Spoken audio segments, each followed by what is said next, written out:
बंधुगण देखंतु एई भिडियो रे हमें डिस्कशन करिबा +3 फर्स्ट सेमिस्टर जो हमर ईवीएस रहिछि कंपलसरी जो हमर रहिछि ईवीएस तार ब्लॉक 1 रो हमें जेतकी भी हमर यूनिट रहिछि हमर तीनोटी यूनिट रहिछि सबको डिस्कशन करिबा ता अर्थ होछि केवल देखंतु पिला माने कोन करूछंती हमर देखंतु लॉन्ग क्वेश्चन जो रहिछि ताको केमती लिखिबे से संपर्क में फुल डिटेल जणेबी। सर्ट क्वेश्चन तो आपण मैंने इजिली करि परिबे तो लॉन्ग क्वेश्चन पई आपणकर मैक्सिमम प्रॉब्लमटा रहि जाउछि तो आपण मैंने केमती करिबे देखंतु। फर्स्ट ऑफ ऑल मु कहूछि सर्ट क्वेश्चन कथा। सर्ट क्वेश्चन 1 मार्क आसी थाए सेमिस्टर एग्जाम कथा कहूछि मु असाइनमेंट एग्जाम कथा कहूनी। देखंतु 1 मार्क आसी थाए कितोटी क्वेश्चन 10 टी क्वेश्चन आसी थाए तो आपण मैंने इजिली करि परिबे। आउ 2 मार्क रो देखंतु 2 मार्क रो क्वेश्चन आपन को 10 मार्क करिवा पई पड़िबो कि 10टा क्वेश्चन करिवा पई पड़िबो माने 20 मार्क टोटल 20 मार्क रो पड़िबो 2 मार्क रो क्वेश्चन। तो 2 मार्क रो क्वेश्चन को आपन माने 2 लाइन लिखिबे अधिका लिखवा रो किछि नीड नहीं कोनोसी दरकार नहीं। तो एबी देखिबा हमें देखंतु 3 मार्क रो क्वेश्चन 3 मार्क रो जो हमर क्वेश्चन रहिछि 10 टी क्वेश्चन करिवा पई पड़िबो 10 टी क्वेश्चन माने 30 टी क्वेश्चन माने देखंतु 30 मार्क रो क्वेश्चन 30 मार्क रो टोटल 3 मार्क रो क्वेश्चन पड़िबो 10 टी क्वेश्चन 30 मार्क रो। तो देखंतु यहा ए 3 मार्क रो जो क्वेश्चन रहिछि एटा 75 वर्ड रे आपन को लिखिबा पई पड़िबो माने देखंतु आपण माने जमारू चिंतित हेबेनी बुक रे जहा लेखा है ताहा लेखा है लिखिले केवल मार्क मिले एमिति नहीं आपण माने निज भाषा रे भी लिखि परिबे। तो देखंतु 3 मार्क रो आपण माने देखंतु 6 धाड़ी हो किंबा 7 धाड़ी हो आपण एतकी लेखा पई पड़िबो। देखंतु 75 वर्ड माने इठु कम लिखिले कोन मार्क मिलिबोनी इठु कम लिखिले भी मार्क मिलिबो। 3 मार्क रो 6 रु 7 धाड़ी किंबा 8 धाड़ी जहाँ भी लिखुछंती लिखंतु किंतु मेन जिनिस क्वेश्चन जो जहाँ पचारिछि से मेन जिनिस लेखा हिथिबा दरकार। 3 मार्क देखंतु 1 मार्क रो काम सरी गला 2 मार्क रो भी देखिले एबे 3 मार्क रो भी सरी देले। एबे देखंतु लॉन्ग क्वेश्चन हमरो 10 मार्क रो पड़ी थाए टोटल 4टी क्वेश्चन हमको करिया पई पड़िबो टोटल 6टी पड़ी थाए किंतु 2टा एक्स्ट्रा थे हमको 4टी क्वेश्चन करिया पई पड़िबो। तो गोटे क्वेश्चन को 10 मार्क माने टोटल 4टी क्वेश्चन करिया पई पड़िबो माने 40 मार्क टोटल हमर लॉन्ग क्वेश्चन रो आसीबो। तो लॉन्ग क्वेश्चन को हमर देई थे देखंतु 500 वर्ड लिखवा पई तो एटा डरी जाउछंती पिला माने। तो देखंतु केमिति करिबे देखंतु 500 वर्ड माने सही पाखा पाखी लिखिबे जेते बेले आपण माने लिखि थांती तो केमिति करि थांती देखंतु जेते बेले लॉन्ग क्वेश्चन लिखुछंती आपण माने गणी गणी की लिखि थांती कि गणी गणी की लिखंतीनी तो 400 रु 500 ई वर्ड एतकी वर्ड भितर आपण करो केते पेज रे सरुछि आपण माने देखिबे ट्राई करिबे थोरे तो ई पाखा पाखी लिखा जे ई 500 वर्ड रो अधिका लिखिले मार्क कटेनी कि ताठू कम लिखिले भी मार्क कटिबो नाही। आपण निज भाषा रे लिखिबे आउ बही रे जहा लेखा हेछि केवल ताहा लिखिले मार्क मिलेनी आपण को निज भाषा रे भी लिखि परिबे किंतु हेडिंग दे दे लिखिबे। फर्स्ट ऑफ ऑल कोन करिबे फर्स्ट ऑफ ऑल आपण माने कोन करिबे धरा जो देखंतु यूनिट 1 रो देखिबा लॉन्ग क्वेश्चन केमिति का आसीबो लॉन्ग क्वेश्चन ताहा प्रथमे देखिबा। शॉर्ट क्वेश्चन तो आपण माने इजीली करि परिबे। देखंतु लॉन्ग क्वेश्चन जदि हम देखिबा कोन कोन देइछि देखंतु दीर्घ उत्तरमूलक एथि देइछि जे परिवेश पाठ एक बहुविध विषय वस्तु होइथिबारु अन्य विषय वस्तु एवं विज्ञान सहित यार संपर्क वर्णना कर। तो आपण माने कोन करिवे फर्स्ट ऑफ ऑल इंट्रोडक्शन देबे 2 रु 3 धाड़ी बेसी लिखिबेनी बही रे बहुत देई थे लॉन्ग इंट्रोडक्शन देई थे तो एति लिखवा पई पड़िबोनी आपण माने 2 रु मिनिमम 2 दुई लाइन लिखिदेवे इंट्रोडक्शन, काम खत्म। गोटे पैराग्राफ 2 लाइन पैराग्राफ करदेवे, तापर आ गोटे पैराग्राफ बनईदेवे। स्टेप बाय स्टेप लिखिए जद्वारा कि मार्क मिले। स्टेप बाय स्टेप लिखिले बहुत ही सुंदर मार्क मिली थाए। तो एमती लिखिए। तो फास्ट ऑफ ऑल इंट्रोडक्शन को देदेवे। आउ क्वेश्चन कौन पचारि देखु, आमको क्वेश्चन पचारि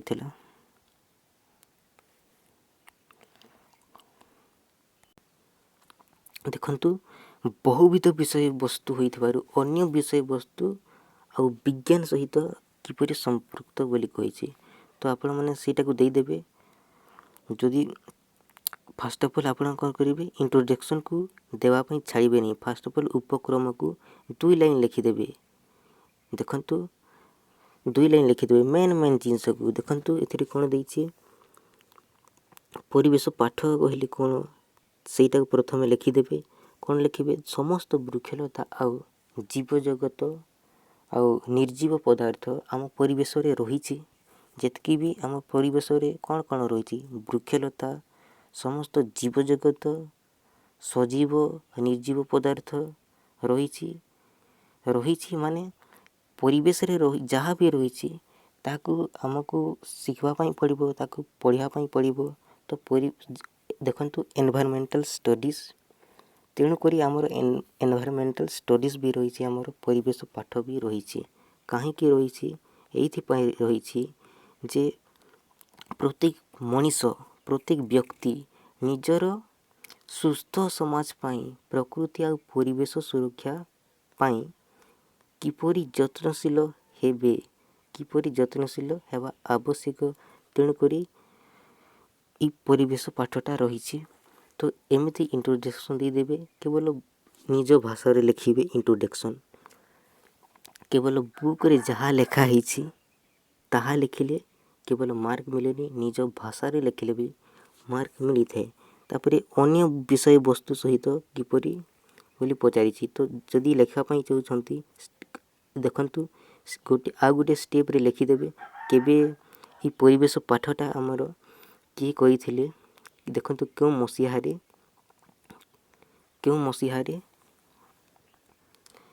प्रथम आरंभ होइथिला एनवायरमेंटल स्टडीजटा। एटा को टिके लिखिदेवे और तार उपादान 2 ରୁ 3टा लिखिदेवे। और अन्य विषय वस्तु कही देखु, अन्य विषय वस्तु देखु बहुविध विषय वस्तु यहीटा को टिके लिखिदेवे। और विज्ञान सहित संपृक्त माने आमर विज्ञान सहित किपरि संपृक्त ताहाको लिखिदेवे। तो देखु लॉन्ग क्वेश्चन पे चिंतित हेबेनी, निजर भाषा रे लिखिबे, कूल माइंड रे रहिबे। 400 ରୁ 500 वर्ड मध्य रही दरकार। आउ आपण माने जदि एग्जाम्स टाइम रे भूली भी जाउछंती तो आपण माने छाड़िबेनी लॉन्ग क्वेश्चन गुड़ी को। आपण को माइंड रे जहाँ भी आसुची ताहा लेखि चलिए। पेन को स्टॉप करें। पूरा जितकी भी क्वेश्चन थी आपण को भूल हो कि ठीक हो, आपण सबू को भरे कि आसबे। सबू क्वेश्चन को पूरा फुल करके आसबे। जे मार्क देवा कथा से देव, जेमती भी हेले देव। आपण माने जमारू चिंतित हेबेनी। तो देखंतु ईटा थिला लॉन्ग क्वेश्चन कथा। आउ ईटा को जो शॉर्ट क्वेश्चन पे तो आपण माने मने रखिबे। देखंतु ईटा को मने रखिबे।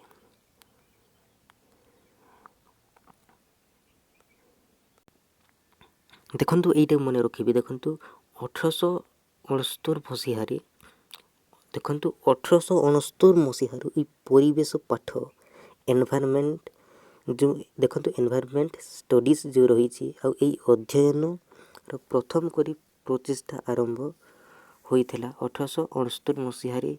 तो काहांक द्वारा होइथिला, इर्स्टेन हाकेल। मने रखिबे इर्स्टेन हाकेल। ई बुक रे लेखा है नहीं, ई इर्नेस्ट हाकेल, इर्नेस्ट हाकेल, इर्नेस्ट हाकेल, हाकेल, इर्नेस्ट हाकेल। एटा को मने रखिबे काहांक द्वारा, इर्नेस्ट हाकेल को द्वारा। आउ आपण माने देखंतु सुस्थ परिवेश रो उपादान गुडी को कोन कोन टिके देखि दिथिबे। आ देखंतु ए पुस्तक ଆପଣମାନେ ସର୍ଟ କ୍ୱେଶ୍चନ୍ ପାଇଁ କୌଣସି ବି ପ୍ରୋବ୍ଲେମ୍ ହେବେ ନାହିଁ। ଦେଖନ୍ତୁ ସାଇଲେଣ୍ଟ ସ୍ପ୍ରିଙ୍ଗ ନୀରବ ଝରଣା କିଏ କରିଥିଲେ? ରାକେଲ କାରସନ। ଆଉ ଦେଖନ୍ତୁ book of the Indian birds, ଏ ପୁସ୍ତକ ଏଥିରେ ଦେଖନ୍ତୁ ଭାରତର ବିଶିଷ୍ଟ ପକ୍ଷୀ ପ୍ରେମୀ ଲେଖକ ନିଜର ପୁସ୍ତକ ତାଙ୍କର book of the Indian birds ସେ ଲେଖିଛନ୍ତି। ସେ ପକ୍ଷୀମାନଙ୍କ ବିଷୟରେ ଲେଖିଛନ୍ତି, କିନ୍ତୁ କିଏ ଲେଖିଛନ୍ତି ସେ ଲେଖକର ନାଁ ଏଥି ଦେଇନି ବୁକ୍ରେ। ତ ତା'ର ନାଁ ହେଉଛି ସାଲିମ ଆଲି। ତ ଏହା ମୁଁ ଆମର ଟେଲିଗ୍ରାମ ଗ୍ରୁପ୍ରେ ସେୟାର କରିଦେଇଛି। କେମିତି କରିବେ ଟେଲିଗ୍ରାମ ଗ୍ରୁପ୍ରେ? ଦେଖନ୍ତୁ ନିଜର ଗୁଗୁଲ ପ୍ଲେ ଷ୍ଟୋରରୁ ଡାଉନଲୋଡ଼୍ କରିବେ ଟେଲିଗ୍ରାମ ଆପ୍ଲିକେସନ୍। ଆଉ ଟେଲିଗ୍ରାମର ଉପର ପଟେ ସର୍ଚ୍ଚ କରିବେ ପ୍ରେପ୍ ଆଉ ସ୍ପେସ୍ ଦେବେ ଆଉ ଲର୍ନ, ସେଇ ଗ୍ରୁପ୍ରେ ପାଇଯିବେ। ତ ଦେଖନ୍ତୁ ମୁଁ ଟେଲିଗ୍ରାମ ଗ୍ରୁପ୍ରେ ଦେଖାଉଛି। ଦେଖନ୍ତୁ ଟେଲିଗ୍ରାମ ଆପ୍ଲିକେସନ୍ ପ୍ଲେ ଷ୍ଟୋରରୁ ଡାଉନଲୋଡ଼୍ କଲା ପରେ ଦେଖନ୍ତୁ ଉପର ପଟେ ସର୍ଚ୍ଚ କରିବେ ଟେଲିଗ୍ରାମର। ଏଇ ସର୍ଚ୍ଚ ବାର୍ରେ ପ୍ରେପ୍ ଲର୍ନ ଏଇଠି ସର୍ଚ୍ଚ କରିବେ। ଦେଖନ୍ତୁ ପ୍ରେପ୍ ଲର୍ନ ବୋଲି ସର୍ଚ୍ଚ କରିବେ। ଦେଖନ୍ତୁ ଏଇଠି ସର୍ଚ୍ଚ କରିବେ ପ୍ରେପ୍ ଲେଖିବେ, ଆଉ କ'ଣ କରିବେ ସ୍ପେସ୍ ଦେବେ ଆଉ ଲର୍ନ। ଦେଖନ୍ତୁ ପ୍ରେପ୍ ସ୍ପେସ୍ ଦେବେ ଲର୍ନ ଲେଖିବେ ଲର୍ନ। ଏଇ ଗ୍ରୁପ୍ରେ ଜଏନ୍ ହେଇଯିବେ। ଏଠି ମୁଁ ସେୟାର କରିଦେଇଛି। ଦେଖନ୍ତୁ ଖୋଜିବେ, ଆପଣମାନେ ଖୋଜିବେ। ଦେଖନ୍ତୁ ଆପଣଙ୍କୁ ସବୁକିଛି ମୁଁ ସେୟାର କରିଦେଇଛି ଏଠି। ଦେଖନ୍ତୁ ଓରିଜିନ୍ ଅଫ୍ ସ୍ପେସିସ୍, ଏଇ ବୁକ୍କୁ କିଏ ଲେଖିଥିଲେ? ରାକେଲ ଦେଖନ୍ତୁ ଚାର୍ଲସ ଡାରୱିନ୍। ଆଉ ଦେଖନ୍ତୁ ସାଇଲେଣ୍ଟ ସ୍ପ୍ରିଙ୍ଗ ନୀରବ ଝରଣା, ଏହାର ରାକେଲ କାରସନ। ଆଉ ଦେଖନ୍ତୁ ଦ ବୁକ୍ ଅଫ୍ ଇଣ୍ଡିଆନ୍ ବାର୍ଡ଼ସ୍, ଏହାର ଲେଖକ ହେଉଛନ୍ତି ସାଲିମ ଆଲି। ଯେଉଁଟାକି ଆମର ଦେଖନ୍ତୁ ବୁକ୍ରେ ଲେଖା ହେଇନି ଏହାର ନାଁ। ବୁକ୍ରେ ସାଲିମ ଆଲି ଲେଖା ହେଇନି ଦ book of the Indian birds. ତ ଏବେ ହିଁ ଆମର ଟେଲିଗ୍ରାମ ଗ୍ରୁପ୍ରେ ଜଏନ୍ ହେଇଯିବେ। ତ ଏବେ ଆମେ ଦେଖିବା, ଭିଡ଼ିଓକୁ ଲଙ୍ଗ୍ କରିବାନି। ଦେଖନ୍ତୁ ଆଉ ଦେଖନ୍ତୁ ଯେଉଁ ଆମର କ୍ୱେଶ୍ଚନ୍ ପଡ଼ିଥାଏ ଏଇ ଦେଖନ୍ତୁ ବୁକ୍ର ଲାଷ୍ଟ ପଟେ ଯେଉଁ ଦେଇଥାଏ, ଏଇ କ୍ୱେଶ୍ଚନ୍ ପଡ଼େନି। ଏଇ କ୍ୱେଶ୍ଚନ୍ ପଡ଼ିବ ହେଲେ ଗୋଟେ କିମ୍ବା ଦୁଇଟା ପଡ଼ିଥାଏ, କିନ୍ତୁ ଏଇ କ୍ୱେଶ୍ଚନ୍ ପଡ଼ିବାର ଆଶା ଛାଡ଼ି ଦିଅନ୍ତୁ। ବୁକ୍ ଭିତରୁ ହିଁ ପଡ଼ିଥାଏ। କେମିତି କ୍ୱେଶ୍ଚନ୍ ପଡ଼ିଥାଏ? ଦେଖନ୍ତୁ ପରିବେଶ ପାଠ ସମ୍ପର୍କରେ ବର୍ଣ୍ଣନା କର ଦେଇଥିବ, ନହେଲେ ଆପଣଙ୍କୁ ଏମିତି ବି ଦେଇଥିବ। ଦେଖନ୍ତୁ ଆଉ ଦେଖନ୍ତୁ ଏଥିରେ କ'ଣ ଦେଇଛି?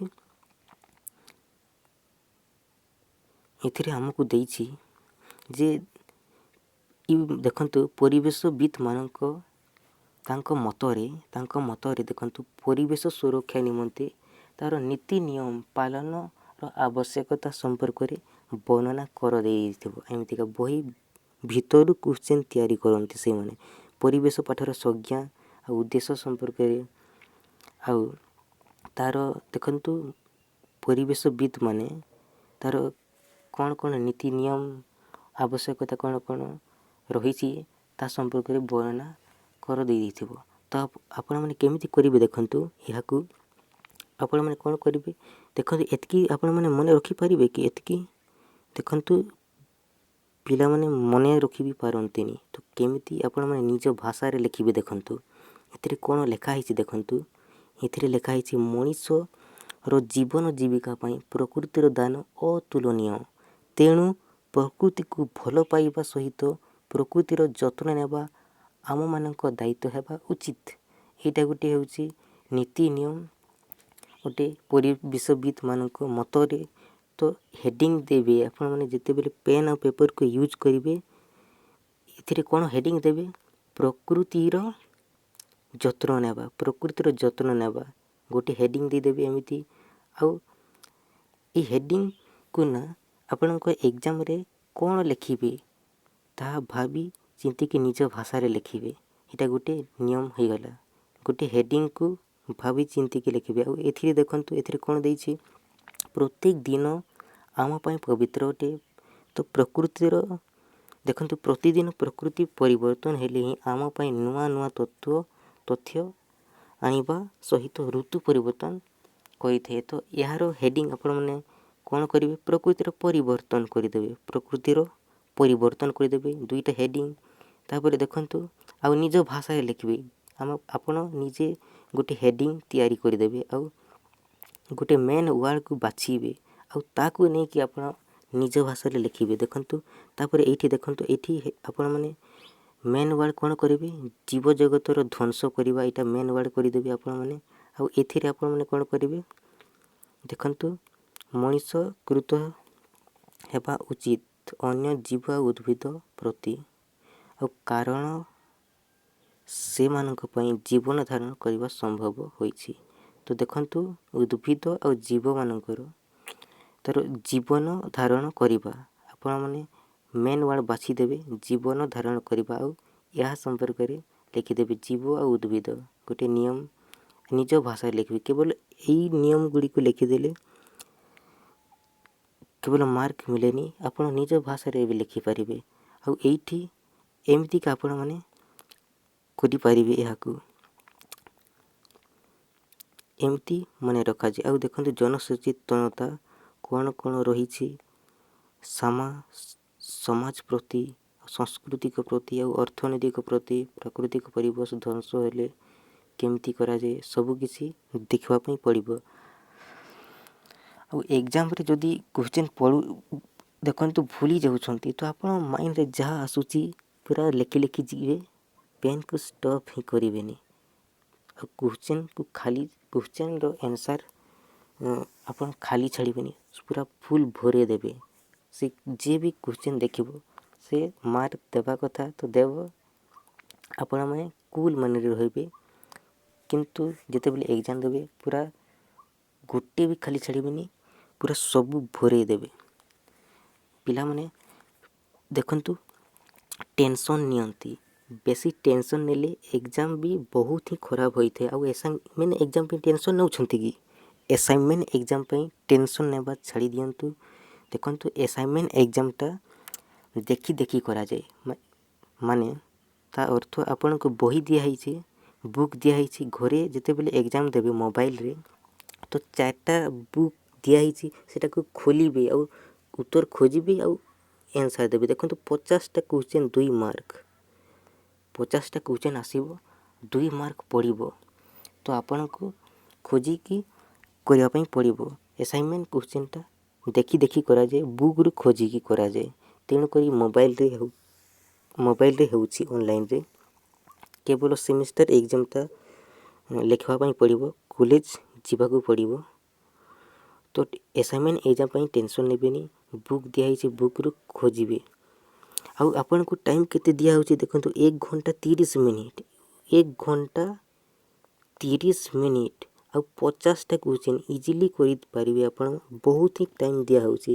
ଦେଖନ୍ତୁ 1 ଘଣ୍ଟା 30 ମିନିଟ୍, 1 ଘଣ୍ଟା 30 ମିନିଟ୍ କମ୍ପିଟିଟିଭ୍ ଏକ୍ଜାମ୍ରେ, ଦେଖନ୍ତୁ ଏଣ୍ଟ୍ରାନ୍ସ ଏକ୍ଜାମ୍ରେ, ଯେଉଁ ଜବ୍ ମାନଙ୍କର, ଯେଉଁ ଚାକିରିର ଏକ୍ଜାମ୍ ଗୁଡ଼ିକରେ 100ଟା MCQ କ୍ୱେଶ୍ଚିନ୍ ଦିଆଯାଏ, 100ଟା MCQ କ୍ୱେଶ୍ଚିନ୍ କରନ୍ତି 1 ଘଣ୍ଟା 30 ମିନିଟ୍ରେ, 90 ମିନିଟ୍ରେ। ତ ଆପଣଙ୍କୁ 50ଟା କ୍ୱେଶ୍ଚିନ୍ କରିବା ପାଇଁ ଦିଆଯାଉଛି 1 ଘଣ୍ଟା 30 ମିନିଟ୍ରେ। ତ ଆପଣମାନେ ଜମାରୁ ଚିନ୍ତିତ ହେବେନି, କୁଲ୍ ମାଇଣ୍ଡରେ ରହିବେ। କେବଳ ଏବେ ଦେଖନ୍ତୁ ଆପଣ ସେମିଷ୍ଟାର ଏକ୍ଜାମ୍ ପାଇଁ ପ୍ରିପାରେସନ୍ କରନ୍ତୁ। ଆପଣମାନେ କେମିତି ଲେଖିବେ, ପେନ୍କୁ ଧରିବେ ଆଉ ବୁକ୍ରୁ କେବଳ ଲେଖିବା ଅଭ୍ୟାସ କରନ୍ତୁ। ଆଉ ମେନ୍ ଜିନିଷ ଦେଖନ୍ତୁ, ଏ ଲାଇନ୍ର ମେନ୍ ଜିନିଷ କେଉଁଟା ସେଇଟାକୁ ଲେଖନ୍ତୁ। ଆଉ ତାକୁ ନେଇକି ଆପଣମାନେ କ'ଣ ଭାବିବେ ଆଉ କ'ଣ ଲେଖିବେ ତାକୁ ଚିନ୍ତା କରିବେ। ତ ଏତିକି କହୁଥିଲି। ଦେଖନ୍ତୁ ଲଙ୍ଗ୍ କ୍ୱେଶ୍ଚିନ୍ ଯେଉଁ ପଡ଼ିବ, ଏଇ ଲାଷ୍ଟ ଦେଇଛି, ଏଇଠୁ ପଡ଼ିବନି, ଏଇ ବୁକ୍ ଭିତରୁ ହିଁ ପଡ଼ିବ। ତ ୟୁନିଟ୍ 1 କଥା ଗଲା, ଏବେ ୟୁନିଟ୍ 2କୁ ଯିବା। ଯଦି ୟୁନିଟ୍ 2 କଥା କହିବି ତ ଏଥିରେ ବି ସେଇ ସେମ୍ ଜିନିଷ, କିନ୍ତୁ ଏଇଠୁ ଯଦି ଲଙ୍ଗ୍ କ୍ୱେଶ୍ଚିନ୍ ପଡ଼ିବ, କେଉଁଟା ପଡ଼ିବ ମୁଁ କହିଦେଉଛି। ଦେଖନ୍ତୁ ଫାଷ୍ଟ ଅଫ୍ ଅଲ୍ ଯେଉଁଟା ବି ପଢ଼ୁ ତା'ର ଇଣ୍ଟ୍ରୋଡକ୍ସନ୍ ଦେବେ, ତା'ର ଉପକ୍ରମକୁ ଦେବେ।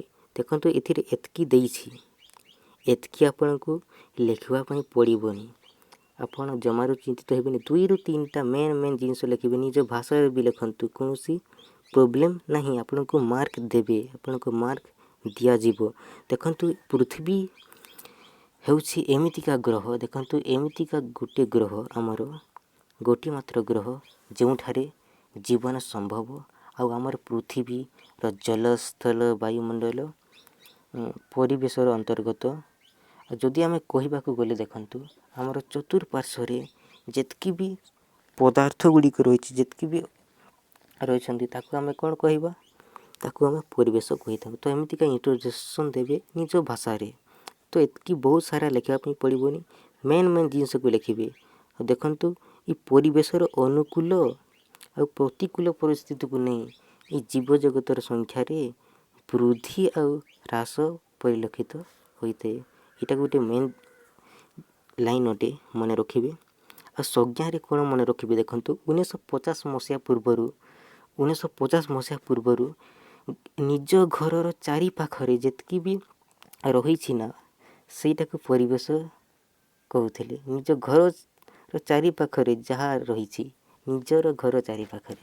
କିନ୍ତୁ ପରେ କ'ଣ ହେଲା ନା, ପରେ ଚେଞ୍ଜ କରାଗଲା। ତ 1950 ମସିହାରୁ ନିଜ ଘର ଚାରିପାଖରେ ଯେତିକି ବି ଯେଉଁ ଜିନିଷ ବି ଥିଲା, ତାକୁ କ'ଣ କୁହାଯାଉଥିଲା? ପରିବେଶ ବୋଲି କହୁଥିଲା। କିନ୍ତୁ ଦେଖନ୍ତୁ 1960 ମସିହାରେ ରାକେଲ କର୍ସନ୍ ନୀରବ ଝରଣା, ସାଇଲେଣ୍ଟ ସ୍ପ୍ରିଙ୍ଗ, ସେ ଲେଖିଥିଲେ 1960 ମସିହାରେ।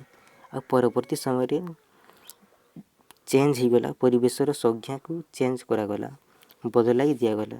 ତ କ'ଣ ଏହାକୁ ମନେ ରଖିବେ? ଦେଖନ୍ତୁ ଫ୍ରାନ୍ସର ସମୁଦ୍ର ଉପକୂଳରେ ମାତ୍ରାଧିକ ତୈଳ ପ୍ରବାହ, ବହୁ ମତ୍ସ୍ୟ ସାମୁଦ୍ରିକ ଜୀବନ୍ତଙ୍କ ମୃତ୍ୟୁ। ତ ଏଗୁଡ଼ିକ ମେନ୍ ଜିନିଷ ଅଟେ। ତ ଏତେ ସାରା ଦେଖନ୍ତୁ, ଏତେ ସାରା ଆପଣଙ୍କୁ ମନେ ରଖିବା ପାଇଁ ପଡ଼ିବନି। ମେନ୍ ୱାର୍ଡ଼କୁ ଟିକେ ଲେଖିଦେବେ ଆଉ ନିଜ ଭାଷାରେ ଲେଖିବେ। ଏଇ ମେନ୍ ଜିନିଷକୁ କେବଳ ମନେ ରଖିବେ। ଆଉ ଦେଖୁଛନ୍ତି ଏଇଟା ନିଜ ଭାଷାରେ, ଏଥିରେ ମେନ୍ ୱାର୍ଡ଼ କେଉଁଟା ବାଛିବେ? ପରିବେଶ ହିଁ ମନୁଷ୍ୟ ଜୀବନ ଆଉ କାର୍ଯ୍ୟକଳାପ ଉପରେ ପ୍ରଭାବ କିପରି ହୋଇଥାଏ, ଏଇଟା ନିଜ ଭାଷାରେ ଲେଖିବେ। ଆପଣ ଦେଖନ୍ତୁ ଦୈନନ୍ଦିନ ଜୀବନରେ କେମିତି ହେଉଛି ଆପଣମାନେ ଜାଣିଥିବେ, ନିଜ ଭାଷାରେ ଲେଖିଦେବେ, କିଛି ବି ପ୍ରୋବ୍ଲେମ୍ ହେବ ନାହିଁ। ଆଉ ଯଦି ଆମେ ଦେଖିବା ଆମର ଏନଭାରମେଣ୍ଟକୁ ନେଇ, ଆମର ପରିବେଶକୁ ନେଇ ଆମର ଦୁଇ ପ୍ରକାର ରହିଛି। ଆମର କ'ଣ ରହିଛି?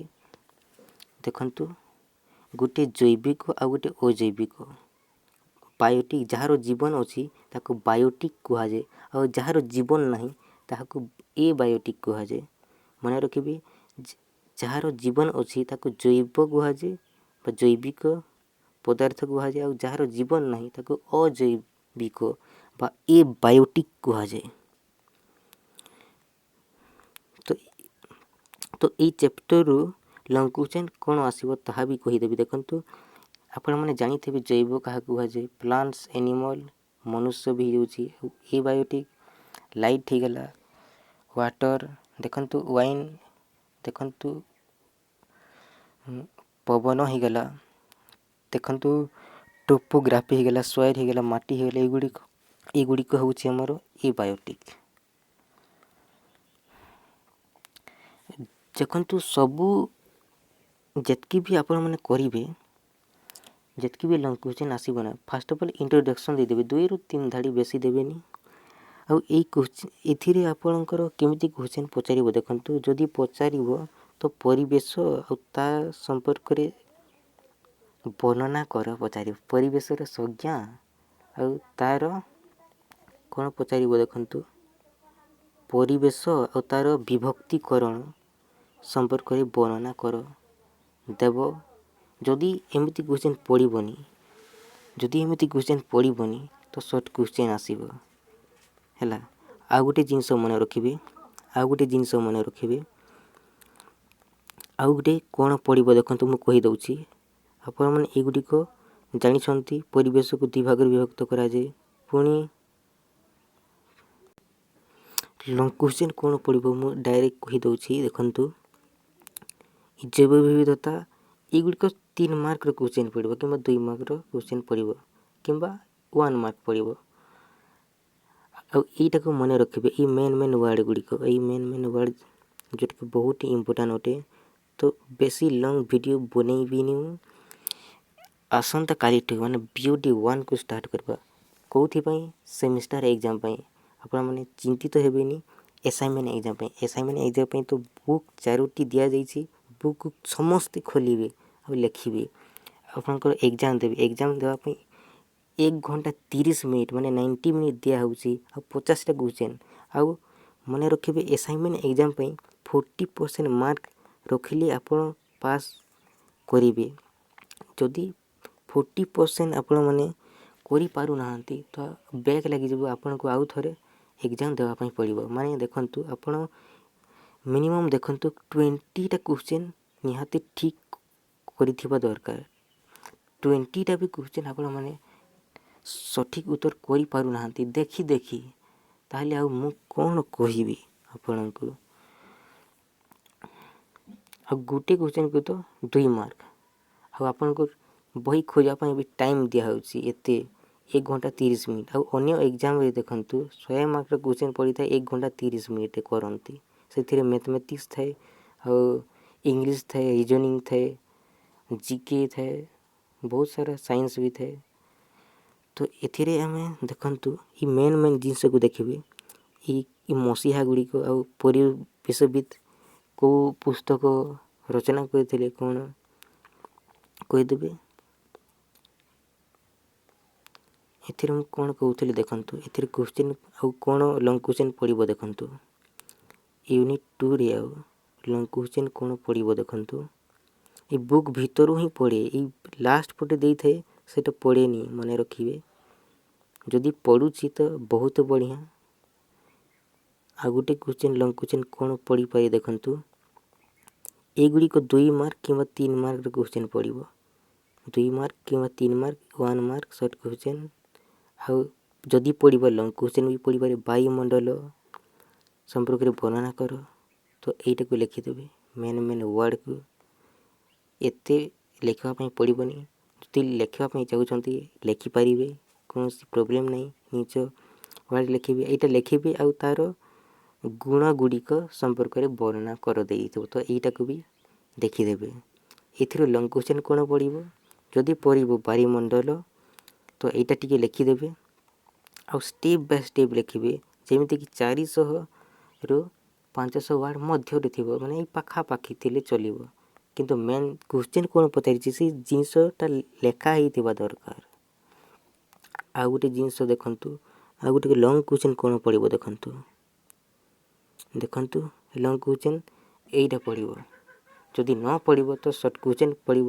3 ମାର୍କ ତ ପଡ଼ିବ ହିଁ ପଡ଼ିବ, କିମ୍ବା 2 ମାର୍କ। ଦେଖନ୍ତୁ ବାୟୁମଣ୍ଡଳ, ଏ ବାୟୁମଣ୍ଡଳ ସମ୍ପର୍କରେ ବର୍ଣ୍ଣନା କର। ଦେଖନ୍ତୁ ବାୟୁମଣ୍ଡଳର ବିଭିନ୍ନ ସ୍ତର ଆଉ ତା'ର ଉପାଦାନ ଗୁଡ଼ିକ ସମ୍ପର୍କରେ ବର୍ଣ୍ଣନା କର କହିବ। ତ ଯଦି ସର୍ଟ କ୍ୱେଶ୍ଚିନ୍ ପଚାରିବ, କ'ଣ ପଚାରେ ଏଇଠି ଦେଖନ୍ତୁ। ବାୟୁମଣ୍ଡଳ ସବୁଠାରୁ ସର୍ବାଧିକ କେଉଁ ଗ୍ୟାସ୍ ଥାଏ, ସବୁଠାରୁ ଅଧିକ କେଉଁ ଗ୍ୟାସ୍ ଥାଏ ବାୟୁମଣ୍ଡଳରେ? ତ ଯବକ୍ଷାରଜାନ କରିବେ 78% ଆଉ ଅମ୍ଳଜାନ 21%। ତ ଆପଣମାନେ ବାୟୁମଣ୍ଡଳରେ ଦେଖନ୍ତୁ 4ଟି ଆମର ସ୍ତର ନାହିଁ, ଏଇଟା ରଙ୍ଗ ଦେଇଛି, ଭୁଲ। ଏଇ ଦେଖନ୍ତୁ 4ଟି, ଏଇଟା 5 କରିବେ। ଆମର 5ଟି ସ୍ତର ରହିଛି। ଟ୍ରୋପୋସ୍ଫିୟର, ଷ୍ଟ୍ରାଟୋସ୍ଫିୟର, ତାପରେ ମେସୋସ୍ଫିୟର, ତାପରେ ଟ୍ରୋପୋସ୍ଫିୟର, ଷ୍ଟ୍ରାଟୋସ୍ଫିୟର, ମେସୋସ୍ଫିୟର, ତାପରେ ଆୟୋନୋସ୍ଫିୟର ଆଉ ଏକ୍ସୋସ୍ଫିୟର। ମୁଁ କ'ଣ କହିଲି? ଟ୍ରୋପୋସ୍ଫିୟର,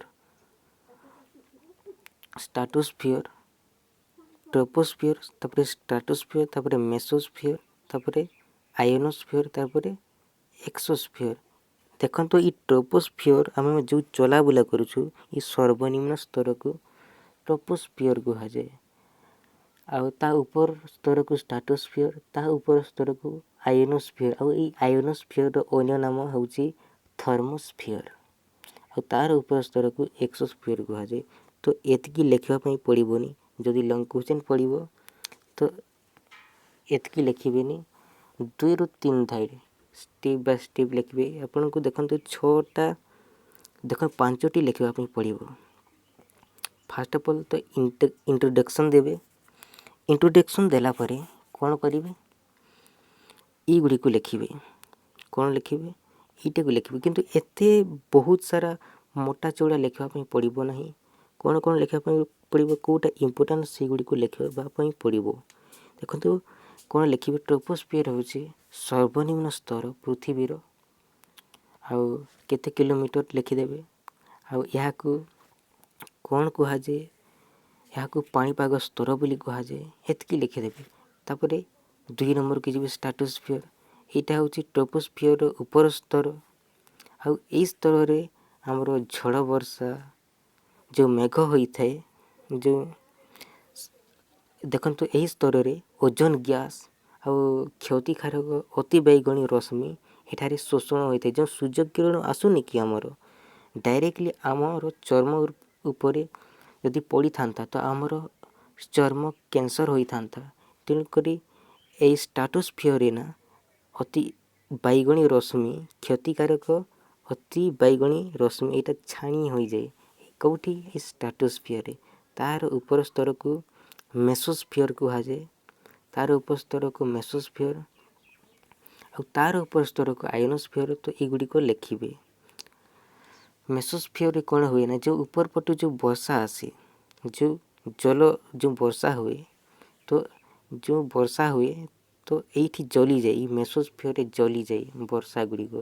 देखो ऊपर आमर एक्सोस्फियर रही आयोनोस्फियर रही एगुड़िक घर्षण हुअन्ति। एगुड़िक एठारे पवन भी न थाए तो ये जल गुड़िक ये वर्षा गुड़िक कौन हमें घषी हुअन्ति। घषी है ये जली जाए ये वर्षा गुड़िक ये जली जाए मेसोस्फियर। आउ मेसोस्फियर ऊपर स्तर को आयोनोस्फियर कहुए।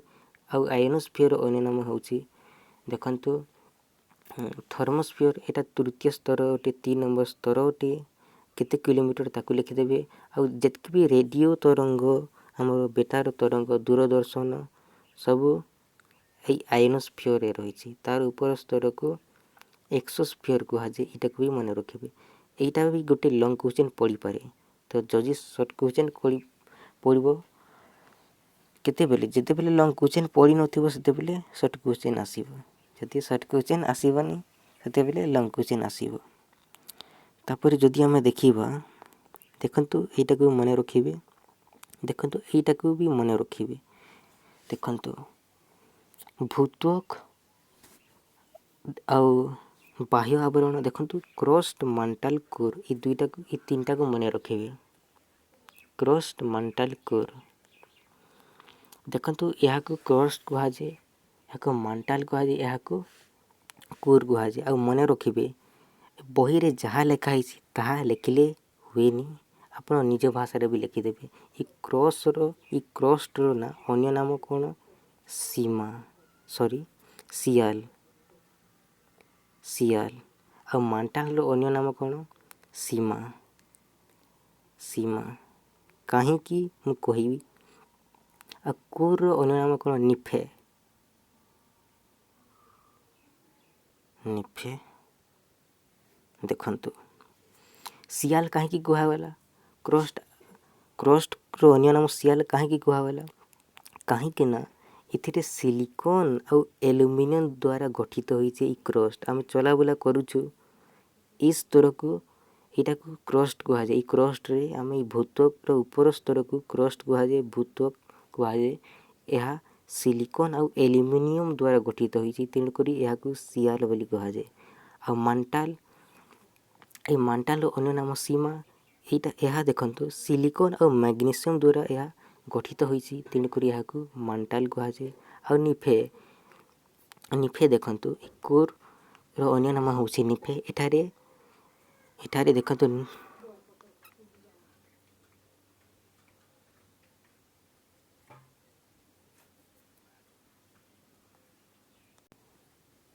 देखंतु एठारे निकेल आउ फेरस एठारे निकेल आउ फेरसर परिमाण अधिक माने एठारे आयरन रो परिमाण सर्वाधिक जदि क्वेश्चन पचारिबो तो आपण माने कोन करिवे कोर करिवे देखंतु लुहार परिमाण आयरन रो परिमाण कोठी अधिक कोर रे अधिक अंतःस्थल रे अधिक कोर रे अधिक लुहार परिमाण आ सबुठारु मोटा मोटा कोउटा मोटा आवरण कोउटा जदि पचारिबो सबुठारु मोटा होउची मांटाल सबुठारु मोटा स्तर आउ मूर्तिकार देखंतु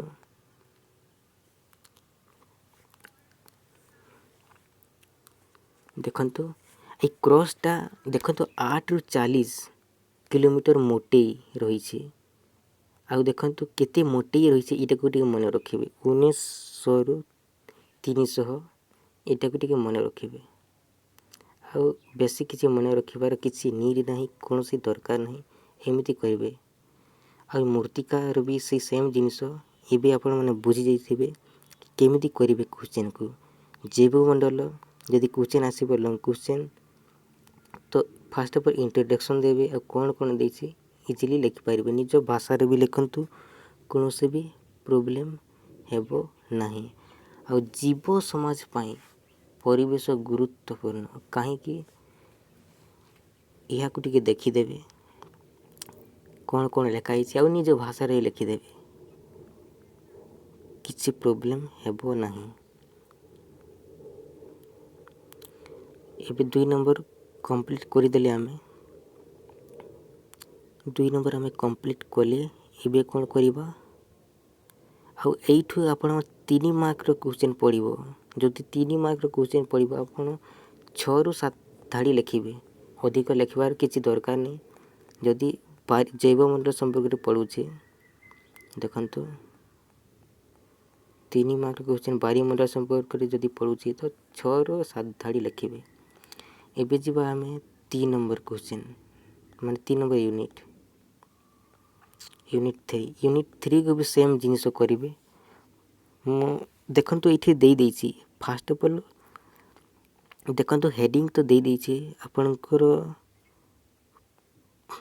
आपनक पय देखंतु परिसंस्था कहले कोन खाद्य शृंखला कहले कोन खाद्य जाली शक्ति प्रवाह एटा को टिके मन रखिबे हेडिंग गुडी को दे दिछि जबख्यान चक्र काहा को भाजे किंतु लॉन्ग क्वेश्चन पय देखंतु बही भीतर लास्ट जो देछि एटा पड़ेनी मन रखिबे जो क्वेश्चन भी देइथबो फर्स्ट ऑफ ऑल इंट्रोडक्शन देबे उपक्रम देबे बेसी ने 2 रु 3 धाड़ी लिखिबे मिनिमम 2 लाइन लिखिबे बेसी लिखिबा दरकार नहीं आ गोटे गोटे पैराग्राफ करिके लिखिबे स्टेप बाय स्टेप लिखिबे एमिति कले मार्क मिलिथे देखंतु आ मेन जिनिस को लिखिबे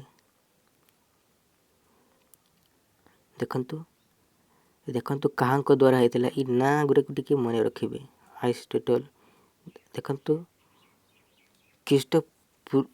ख्रीष्ट जन्मर बहु वर्ष पूर्व ग्रीक दार्शनिक हिपोक्रेटस एवं तांको शिष्य अरिस्टोटल मन रखिबे हिपोक्रेटस आ इ हिपोक्रेटस रो शिष्य रो ना होची अरिस्टोटल इटा को मन रखिबे आपण माने देखंतु जो क्वेश्चन भी देबो long question first of all introduction देबे आ ए गुडा को टिके मन रखिबे मसीहा गुडा कोन कोन देइछे बहुत सारा आ ए गुडा किछि मन रखिबार किछि दरकार नहीं ए गुडा को टिके देखि देबे आ जते बेले लॉन्ग क्वेश्चन करिवे जदि आपणकर किछि मन भी पड़ुनी तो आपण छाड़ीबे नहीं आपणक माइंड रे जहा आसुची लेखि चलिबे देखंतु विभागीकरण जदि लॉन्ग क्वेश्चन पड़िबो तो लिखिदेवे स्टेप बाय स्टेप आपण देखंतु एथिरे देइछि व्यष्टि परिवेशिका आपणक निज भाषा रे केमिति करिवे केमिति लिखिबे ता करिवे पेन और पेपर को धरिके गोटे गोटे हेडिंग तैयारी कर देबे आपण माने गोटे मन रखिबा पई गोटे शब्द तैयारी करिवे आ निज आ से शब्द को देखिले जेमिति कि निज भाषा रे लिखि पारुथबे एमिति क्रिएट करिवे एग्जाम बहुत ही पढ़िया पई बहुत ही समय होची एबे भी देखंतु फास्ट एग्जाम 19 तारीख होची BUD 1 आउ 22 तारीख रोची BUD 2 आउ 27 तारीख रोची हमर EVS आउ 30 तारीख रोची हमर जी पेपर माने जेनेरिक इलेक्टिव पेपर। तो एबी आमे कौन करिबा देखंतु BUD 1 आउ 2 को कंटिन्यूअसली आमे क्लास करिबा लॉन्ग क्वेश्चन ही मैक्सिमम करिबा आउ कौन कौन इम्पोर्टेंट केवल इम्पोर्टेंट जिनस बही भीतर जहाँ भी रही सब किछि देखिबा केवल एटा करिबा एबे मझिरे मझिरे EVS को टिके करिदेबा। आउ देखंतु काहे कि ना ई देखंतु हमर 22 तारीख रहउची BUD 2 आउ एठू केते दिन गैप रहउची 23 24 25 26 तो 4 दिन पढ़िया पई समय मिलुची। तो EVS को एते फोकस करिबानी आमे कोन करिबा ई सेमेस्टर देखंतु ई हॉनर्स रो ई आमे जो ऑनर्स नेछु ई ऑनर्स ऊपर बेसी फोकस करिबा। तो जमारू चिंतित हेबे नाही एबे केवल सेमेस्टर एग्जाम पे प्रिपरेशन करिबा आउ असाइनमेंट एग्जाम पे तो सी एई बुक रे ही आसीबो आपण माने जमारू चिंतित हेबे नाही आउ आपण देखि देखि करिवे बुक खोलिबे चारोटी जाक बुक को करिवे खोली देथिबे आपण को एग्जाम तो 24 घंटा दिन हो कि राति रे दे पारिबे जे कोनसी टाइम रे आपण पूरा कूल माइंड रे देबे। तो एथिरे भी आपण ई बही भीतर ही आसीबे कहछ पुष्करणी परिसंस्था जदि यह विषय रे क्वेश्चन देबो तो केमती देबो पुष्करणी परिसंस्था कौन आउ ता संपर्क रे तार उपादान संपर्क रे किंबा तार भूमिका संपर्क रे आलोचना कर वर्णना कर एमती देथे मैक्सिमम क्वेश्चन लॉन्ग क्वेश्चन वर्णना कर देथे। तो फास्ट ऑफ ऑल देखंतु एठी ठीक देछि एम एतिकी आपण इंट्रोडक्शन को देबे एमती 2 लाइन आउ एमती स्टेप बाय स्टेप लिखिबे एमती जेमती लिखा हिची एमती लिखिबे जते भी लॉन्ग क्वेश्चन करिवे एमती आउ आपण जो स्टेप करिवे एटा को भी 2 लाइन लिखले भी कोनोसी प्रॉब्लम नहीं किंबा 3 लाइन लिखि देले भी कोनोसी प्रॉब्लम हेबो नहीं। आउ एबे देखंतु सब जिनस सेमती ही करिवे जोटा मने रहुनी आपण आ गुटे कोन करिवे आपण आ गुटे शब्द बाहर करिवे एटा भी टिके मने रखिबे देखंतु कोटा को मने रखिबे खाद्य शृंखल एठु भी लॉन्ग क्वेश्चन पढ़िबारे। तो फास्ट ऑफ ऑल खाद्य शृंखल कहा को कहा जाय फास्ट ऑफ ऑल इंट्रोडक्शन ता दे देबे कहा को कहा जाय तापर लेखि लेखि जिबे एगुडा किसी दरकार नहीं देखंतु निज भाषा रे लिखिबे एगुडी को टिके टिके देखि देथिबे निज भाषा रे भी लिखि पारिबे कोनोसी प्रॉब्लम नहीं से माने मार्क देबे। देखंतु एटा को टिके मने रखिबे खाद्य शृंखल 3 प्रकार रहिछि हमर गोटे भक्षक खाद्य शृंखल परजीवी खाद्य शृंखल मृतजीवी खाद्य शृंखल तापर देखंतु खाद्य जाली तो मु जेमिति कहली सेमति ही करिवे जदि एग्जाम रे मने पड़ुनी तो ए हेडिंग गुडी को टिके मने रखिबे संख्या पिरामिड एमती हेडिंग गुडी को जैविक ओजन रो पिरामिड केते प्रकार कोन कोन एटा भी लॉन्ग क्वेश्चन पढ़ी पारे पिरामिड विषय रे शक्ति पिरामिड पिरामिड कोन आउ तार उपादान किबा तार भूमिका संपर्क रे वर्णना कर दे दिथिबो। तो फास्ट ऑफ ऑल पिरामिड कहले कोन ई पिरामिड केबे कोन होइथिला देखंतु कहां को द्वारा 2 लाइन लिखि देबे इंट्रोडक्शन दे देबे काम खत्म। तापर देखंतु जंगल परिसंस्था कोन कोन देइछि आपण माने जमारो चिंतित हेबेनी आपण माने fast of all honours paper पई फोकस करंतु एबे करिबा जेते बेले मु टाइम हेबो मु वीडियो बनेबी आ अपलोड करबी एग्जाम पूर्वरु सारिबा आपण माने जमारो चिंतित हेबेनी। तो देखंतु आ कोन पड़िबो एठी लॉन्ग क्वेश्चन ଦେଖିଦେବେ ଲଙ୍ଗ କ୍ୱେଶ୍ଚନ୍ ଏଇ ବହି ଭିତରୁ ହିଁ ପଡ଼ିବ। ତ ଯଦି ମନେ ପଡ଼ୁନି ତ ମୁଁ ଯେମିତି କହିଲି ସେମିତି କରିବେ। ଆଉ ବୁକ୍ ତ ଜଲ୍ଦି ବହୁତ ହିଁ ଜଲ୍ଦି ଆସୁନାହିଁ, ବହୁତ ହିଁ ଜଲ୍ଦି ଆସୁନି। ତ କେମିତି କରିବେ? ବହୁତ ହିଁ ଜଲ୍ଦି ଆସୁନି ମାନେ ଆପଣମାନେ ଯାହା ବି ମନେ ପଡ଼ୁଛି ତାହା ଲେଖିଦେବେ ଏକ୍ଜାମ୍ରେ।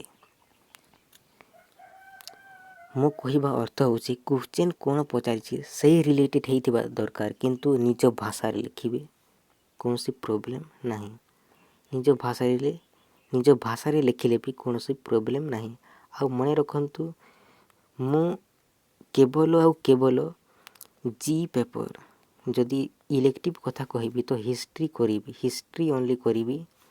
ଆଉ ଅନ୍ୟଟା ମୁଁ କରିବି ନାହିଁ, କାହିଁକିନା ମୋ ପାଖରେ ବହୁତ ସାରା ଏତେ ସମୟ ନାହିଁ। ତ ଓନ୍ଲି ମୁଁ ହିଷ୍ଟ୍ରି ଇଲେକ୍ଟିଭ୍ କରିଛି। ତ କମେଣ୍ଟ କରିକି ଜଣାଇବେ କେତେଜଣ ଆପଣମାନେ ହିଷ୍ଟ୍ରି ଇଲେକ୍ଟିଭ୍ ରଖିଛନ୍ତି। ଆଉ ଦେଖନ୍ତୁ ଅଙ୍ଗାର ଚକ୍ର କାହାକୁ କୁହାଯାଏ, ଆଉ ଏ ସମ୍ପର୍କରେ ବି ଲଙ୍ଗ କ୍ୱେଶ୍ଚନ୍ ପଡ଼ିପାରେ।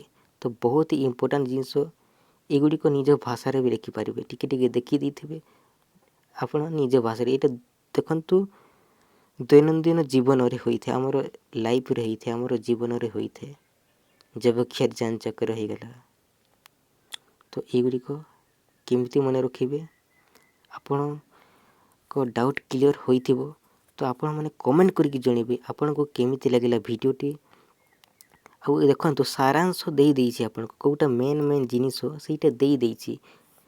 ଆଉ ଦେଖନ୍ତୁ ଆପଣମାନେ ସର୍ଟ କ୍ୱେଶ୍ଚନ୍କୁ ପଢ଼ୁଛନ୍ତି, ଆଉ ସେଇଟାକୁ ବି ଲଙ୍ଗ କ୍ୱେଶ୍ଚନ୍ରେ ଯୋଡ଼ି ଦିଅନ୍ତୁ, କିଛି ପ୍ରୋବ୍ଲେମ୍ ହେବ ନାହିଁ। ମନେ ରଖିବେ, ବହୁତ ଇମ୍ପୋର୍ଟାଣ୍ଟ। ଆଉ ଯାଇଛି ଏଗୁଡ଼ିକୁ ତ ପଢ଼େନି, କିନ୍ତୁ ପ୍ରାକ୍ଟିସ୍ କରିବେ। ଆଉ ଖାଦ୍ୟ ଶୃଙ୍ଖଳ କ'ଣ, ସବୁ ଯେଉଁ ହେଡ଼ିଂ ଦେଇଛି ବୁକ୍ର ସବୁକୁ ଟିକେ ଦେଖିଦେବେ। ତ ଆଶା କରୁଛି ଆପଣଙ୍କୁ ଏହି ଭିଡ଼ିଓଟି ଭଲ ଲାଗିଥିବ। ନିହାତି ଚ୍ୟାନେଲ୍ରେ ନୂଆ ଅଛନ୍ତି ତ ଚ୍ୟାନେଲ୍କୁ ସବସ୍କ୍ରାଇବ୍ କରିଦେବେ, ଆଉ ବେଲ୍ ଆଇକନ୍କୁ ପ୍ରେସ୍ କରିକି ଅଲ୍ ନୋଟିଫିକେସନ୍କୁ ବି ଅନ୍ କରିଦେଇଥିବେ। So thank you so much. ପରବର୍ତ୍ତୀ ସମୟରେ ଆମେ ମ୍ୟାକ୍ସିମମ୍ ପ୍ରାକ୍ଟିସ୍ କରିବା। ସୋ ଆପଣଙ୍କୁ ଏତିକି ଅନୁରୋଧ କରୁଛି ଯେ ଦେଖନ୍ତୁ ଆପଣଙ୍କ ସାଙ୍ଗମାନଙ୍କୁ ଯେତିକି ବି ରହିଛନ୍ତି ସମସ୍ତଙ୍କୁ ସେୟାର କରିଦେବେ। ଆଉ ଭିଡ଼ିଓ ତଳ ପଟେ ଯେତେ ପାରିବେ କମେଣ୍ଟ କରିକି ଭରେଇ ଦିଅନ୍ତୁ ଆପଣଙ୍କୁ କେମିତି ଲାଗିଲା ଭିଡ଼ିଓଟି, ଆଉ କ'ଣ ଶିଖିପାରିଲେ। ଦେଖନ୍ତୁ ଆମର ବାୟୁମଣ୍ଡଳରେ କେତୋଟି ସ୍ତର ରହିଛି, କ'ଣ ରହିଛି। ଆଉ ଦେଖନ୍ତୁ ଆଉ ଗୋଟେ ଜିନିଷ ମନେ ରଖିବେ, ଆମର କ୍ରଷ୍ଟ, ମାଣ୍ଟାଲ ଆଉ କୋର୍। କମେଣ୍ଟ କରିକି ଜଣାଇବେ କ୍ରଷ୍ଟ, ମାଣ୍ଟାଲ, କୋର୍।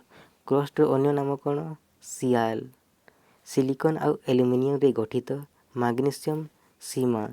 ସିଲିକନ୍ ଆଉ ମ୍ୟାଗ୍ନେସିୟମରେ ଗଠିତ ହୋଇଛି ଆମର ମାଣ୍ଟାଲଟା।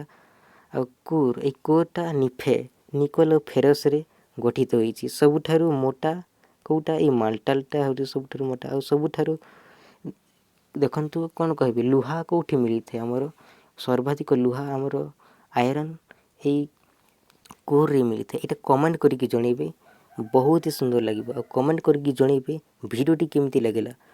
ଆଉ ପରବର୍ତ୍ତୀ ସମୟରେ ଆମେ EVS ପାଇଁ ଫୁଲ୍ ଡିଟେଲ୍ ପଢ଼ିବା। ଏଇଟା ବ୍ଲକ୍ 1 ତ ମୁଁ କମ୍ପ୍ଲିଟ୍ କରିଦେଲି, କିନ୍ତୁ ସବୁକିଛି କହିନି, କୌଣସି ପ୍ରୋବ୍ଲେମ୍ ନାହିଁ। ଆପଣମାନେ କେମିତି ପଢ଼ିବେ ତାହା କେବଳ କହିଛି। ତ ଜମାରୁ ଚିନ୍ତିତ ହେବେନି, ପରବର୍ତ୍ତୀ ସମୟରେ ଆମେ ସବୁକିଛି ଫୁଲ୍ ଡିଟେଲ୍ କରିବା। So thank you so much. ଜୟ ହିନ୍ଦ ବନ୍ଧୁଗଣ।